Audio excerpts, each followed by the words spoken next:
nous avons préparé la terre, passons à la plantation.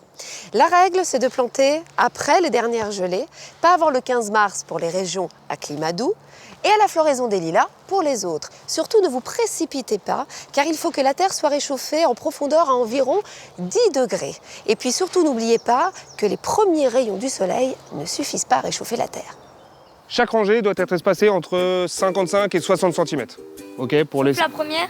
Sauf la première, on la décale, on la met un peu plus près du bord, tout à fait. Et maintenant, on peut planter les tubercules. Et comment on fait pour planter les tubercules? On les dispose tous les 30 à 40 cm. On plante toujours germe vers le haut. 10 cm de profondeur. Et on rebouche.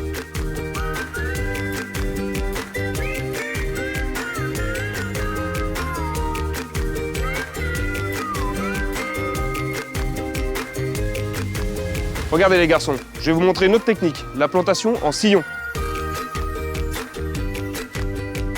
On dépose soigneusement les plants au fond des sillons à 10 cm de profondeur, germe vers le haut. Recouvrez-les ensuite avec de la terre fine. Il faut procéder délicatement pour ne pas endommager les germes.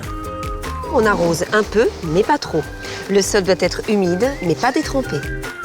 Et pour finir, on n'oublie pas de faire une petite butte.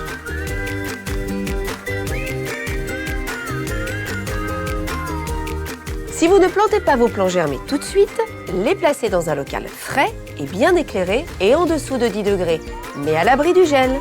Les garçons, est-ce que vous savez ce que sont des plantes amies? Oui, ce sont les plantes qui se protègent les unes des autres. C'est très bien. Et pour minimiser l'apparition des parasites, on va associer aux pommes de terre des œillets d'Inde. Et on les met où? En périphérie de notre carré, autour du potager. Parce que les œillets d'Inde protègent la plupart des plantes contre les insectes nuisibles. Si t'en veux un peu plus, tu me dis. Allez, vas-y.